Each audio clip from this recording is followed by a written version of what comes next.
Maybe that's normal for someone who was a med doctor, fought death for so long, and it will take it, and he thinks death will take it personally. Probably a long desire to be part of some grand design. For me, I guess, it would be some form of incarnation of insanity. Except I've overcome my religious stigmas.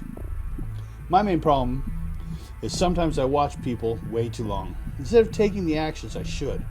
Sort of voyeur of life. Okay, old man, I think that's enough. The guy needs his rest. Just let him be. What's with it, Ness, Luke?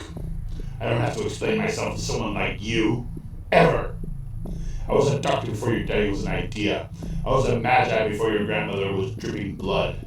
I put more wives in the grave than you put women in your bed. The police come in with a screaming corpse.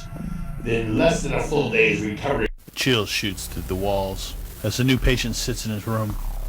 Sits and stares. The tightly cinched jacket seeming all too thin a barrier for this man. There's no reason to worry. Not at all. Keep telling yourself that. Sudden silence follows the chill down the halls. Its realization comes soon after, 2 hours after midnight. It was overwhelming. Hope was all that seemed to hold the walls sturdy. Keep the madness in their rooms, far from each other as any of them are to a common reality. Why does it always have to get so difficult? It starts with a simple request. Even reasonable if you look at the last time this happened. Its outcomes are downstairs.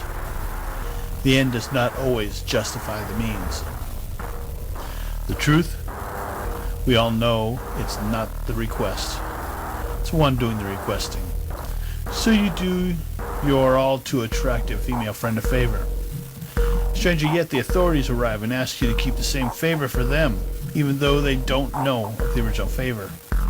This should make it all easier, but suddenly it seems creepy. You feel dirty. It's not easy to hide a patient, no matter how much it's for their own good. Why was it getting to me like this? It's not that I like or respect our Danos. He wouldn't even work here if not for the fact that he owns the place. I think the secrecy is not the true issue here. 12 years in criminal psychology, and I'm feeling the fear. I've watched the fear take down better doctors than I. Does insanity have an incarnation? Can it become personified? My predecessor and mentor always said the fear was a response to the unknown. In our field, it reflects as a fear what we won't know what to do. That's the comfort we gain in understanding the world we live in our own form of faith. Without it, we are lost, as lost as our patients. He isn't here anymore because he lost his faith in science. He felt the fear. He must have found something he could not answer. None of that, old man.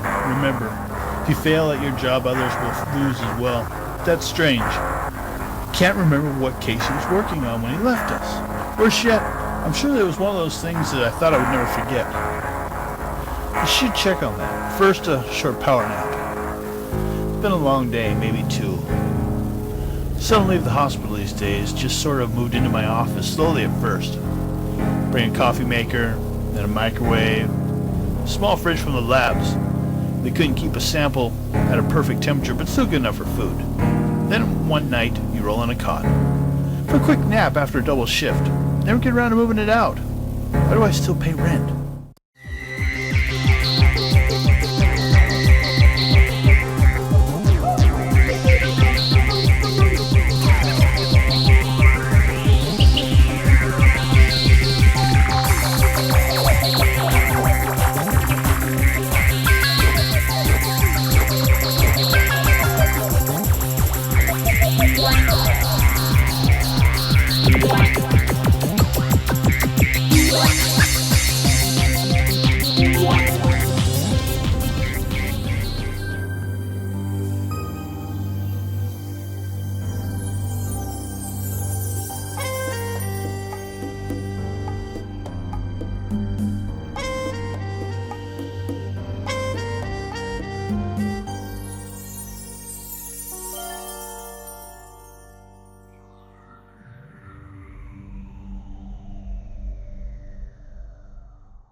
Make me line high.